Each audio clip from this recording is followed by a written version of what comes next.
Bagong-bagong balita po tayo, 11 ang patay sa sunog sa Binondo, Maynila. May ulat on the spot si Sam Nielsen ng Super Radio DZBB. Sam?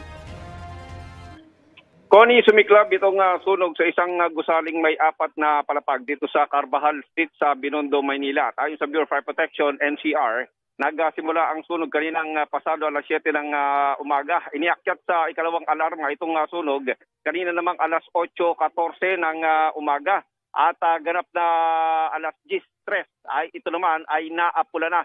Isang lalaki kanina ang labis yung paginagpis dahil hindi umano nakababa yung kanyang 4 na kaanak na natrap sa gusali. At naging pahirapan na kasi yung pagpasok din ng mga bumbero sa gusali dito sa isang commercial residential building. Binabanggit kanina sa Super Radio ng security guard ng gusali na nagsimula sa kantin itong sunog at matapos sumingaw ang isang LPG na ginagamit sa pagluluto ay tuluyang itong nagresulta sa pagsiklab ng apoy sa lugar. Malungkot na balita sapagkat kanina nga kinumpirma sa mga mamahayag na rin na may 11 ang nasawi dito sa lugar. Ito'y batay na rin sa kumpirmasyon itong si Kagawad Nelson T. ng Barangay 289, Zone 27 na kanina pa kausap ang mga kagawad ng Bureau of Fire Protection. Kabilang nga sa nabanggit nitong kagawad ay yung binabanggit na 4 na hinahanap nung lalaking nag-ihinagpis. Hindi pa rin nadadaanan sa mga oras ito itong kahabaan ng Carvajal Street dahil sa mga truck ng bumbero sa lugar. Connie? Yes, Sam, sa kasalukuyan ba lahat ay nakalabas na sa gusali?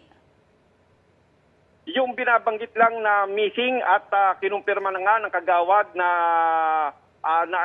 tukoy na nasawi. Batay na rin doon sa larawan na pinakita ng mga bomberong nakapasok sa loob.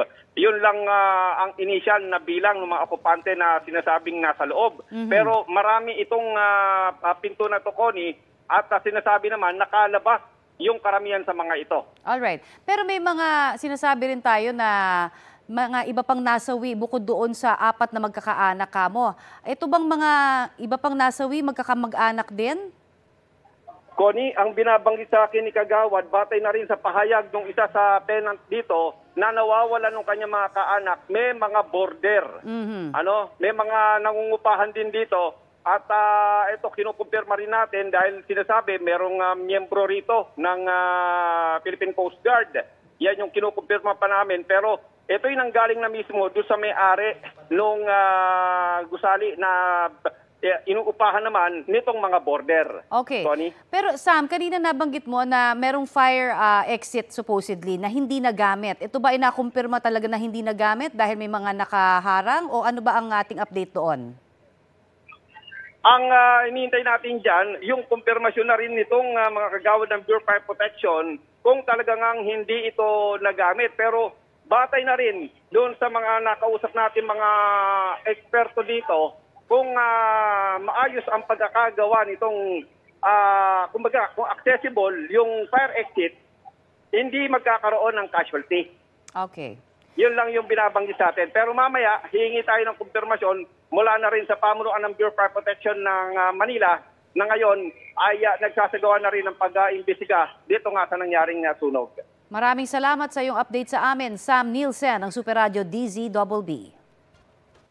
Kapuso, para sa mga maiinit na balita, mag-subscribe sa GMA Integrated News sa YouTube. Sa mga kapuso naman abroad, subaybayan nyo kami sa GMA Pinoy TV at sa www.gmanews.tv.